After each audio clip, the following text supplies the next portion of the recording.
Why do people get addicted? It's not about weakness or lack of willpower. Addiction is rooted in pain, coping, and how our brains learn. To understand addiction, we must look past judgment and see it as a complex mix of biology, psychology, and personal history. Addiction is a brain trying to find relief, but in a way that causes harm. This isn't just a scientific issue, it affects families, friends, and communities. We'll explore how substances rewire the brain's reward system and how trauma, anxiety, and loneliness can make escape feel like a lifeline. Genetics in early environments shape vulnerability, but they don't define destiny. Understanding replaces shame with empathy and opens the door to real solutions. Recovery is about healing the brain, heart, and life, not just saying no. Let's begin this journey with compassion and curiosity. Our brains are wired for survival, guided by a reward system that uses dopamine to reinforce what keeps us alive. Dopamine isn't just about pleasure, it's about learning what to repeat. Drugs hijack this system, flooding the brain with dopamine and teaching it that the drug is the ultimate reward. The brain adapts, turning down its own dopamine production and making normal pleasures less satisfying. This is called tolerance. Now, more of the drug is needed just to feel okay. Dependence sets in, the brain expects the drug to function, and without it, withdrawal hits hard. Craving isn't a simple want, it's a biological drive, rooted in a brain that's been rewired. Addiction becomes a compulsion, not a choice. The cycle of craving, use, and withdrawal takes over, making escape incredibly difficult. This is why addiction is so powerful. It's a learned survival response gone awry. Understanding this helps us see addiction as a brain disorder, not a moral failing. Compassion, not judgment, is the first step to breaking the cycle. Recovery means teaching the brain new lessons, ones that lead to real healing. The science explains how addiction happens, but emotional pain often explains why. Most people don't set out to become addicted. They're searching for relief from trauma, anxiety, depression, or loneliness. Drugs can feel like medicine, offering temporary escape from unbearable feelings. For those with trauma, substances can silence painful memories and anxiety, if only for a while.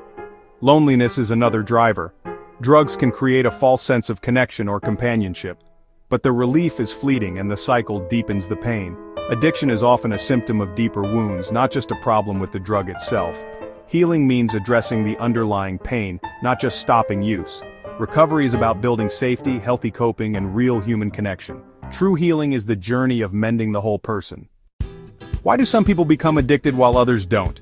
Genetics and environment both play a role. Genes can make some more sensitive to drugs or more likely to take risks, but they don't guarantee addiction. Early life stress, trauma, or chaos can disrupt healthy brain development, increasing vulnerability. Children learn coping by example. If substance use is normalized at home, they're more likely to follow. Easy access to drugs, especially for teens, raises the risk.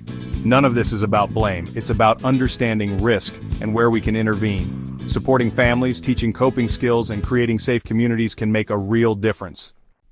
Not all drugs or ways of using them are equally addictive. Drugs like heroin, fentanyl, and meth cause rapid, intense dopamine surges, making addiction develop quickly. Smoking or injecting delivers the drug to the brain in seconds, forging a powerful link between use and reward. Pills act slower, so the reinforcement is less immediate. Potency and purity matter.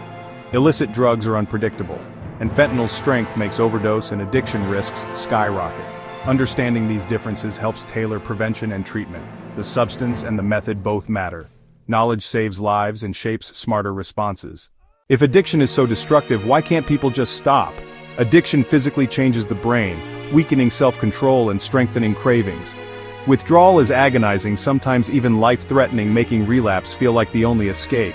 Cravings are intense, triggered by memories, places, or stress, and can overwhelm even the strongest resolve. Quitting means facing the pain that drugs once masked, without the old coping mechanism. Recovery is a slow, difficult rebuild, learning new ways to cope, finding support, and rediscovering purpose. It's not about willpower, it's about fighting a changed brain. Every step forward is a victory.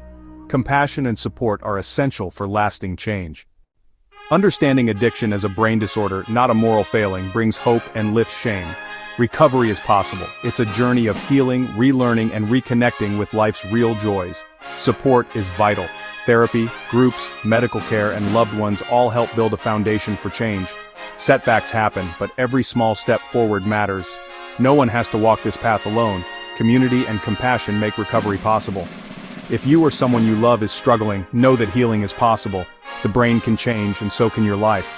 Understanding is the beginning of a new story, one of courage, resilience, and hope. The journey is long, but you don't have to take it alone.